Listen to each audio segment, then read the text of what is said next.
د پخوا زمانې یو کیسه ده. په یو کلي کې یو ډېر غریب انسان اوسېده چې د هغه نوم و ګل خان. ګل خان به روزانه غره ته تلل او هغه ډېر غریب و او لرګي به یې کټ کول.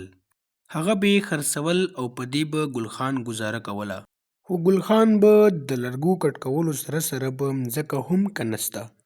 په دې سوچ باندې چې یو ورځ به ما ته خزانه میلاو شي او زما ژوند به ورسره بدل شي. دغسې د ګل خان وخت تېرېده. په یو ورځ ګل خان مځکه کنسته چې په دې کې یو دیګ ګل خان ته د مځکې نه راووته. ګل خان په زړه کې ډېر خوشحاله شو.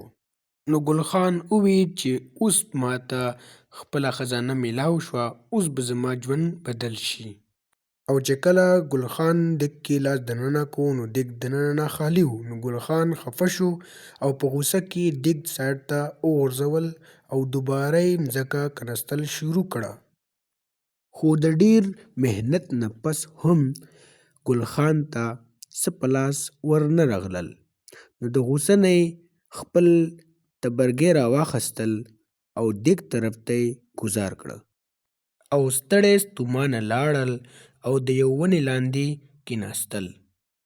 هغه تبرګی چې کوم دیګ طرف ته ګوزار کړی و، هغه تبرګی دیګ کې ګوزار شو او د جادو د وجې هغه دیګ کې هغه تبرګي نه زیات تبرګي جوړ شول. کله چې ګل خان په هغه دیګ باندې نظر پرېوته نو حیران هم ډېر شو او خوشحاله هم ډېر شو او وخندل او ویې ویل چې اوس ما ته خزانه میلاو شوه، اوس به زما ژوند بدل شي. ګل خان هغه دیګ راواخیستل او کور طرف ته په خوشحالۍ روان شو. ګل خان هغه دیګ په خپل کور کې یوازې کمره کې پټ کړل. یو شپه ګل خان په دیګ کې ام واچول او د دیګ د جادو د وجې د ام نه په زیات مقدار کې امونه جوړ شول. ګل خان چې دا نظاره ولیده نو ډېر زیات خوشحاله شو.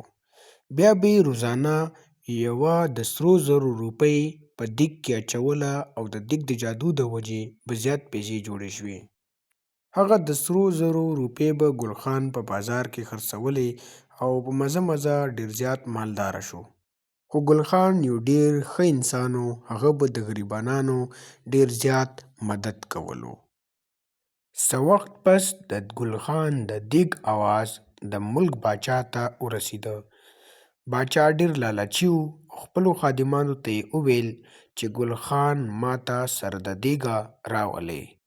د باچا په حکم باندې خادمانو ګل خان او دیګ باچا له راورسول. باچا د ډېرې خوشحالۍ او د لالچ د وجې نه په باچا پخپۍ کې د سرو زرو چپلې په دیګ کې دننه کړه. خو اچانک د باچا خپه وښویېده او په دیګ کې خپله پرېوته.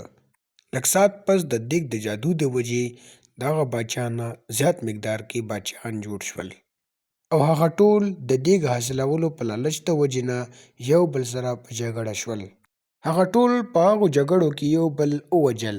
په هغو کې اصلي باچا هم مړ شول.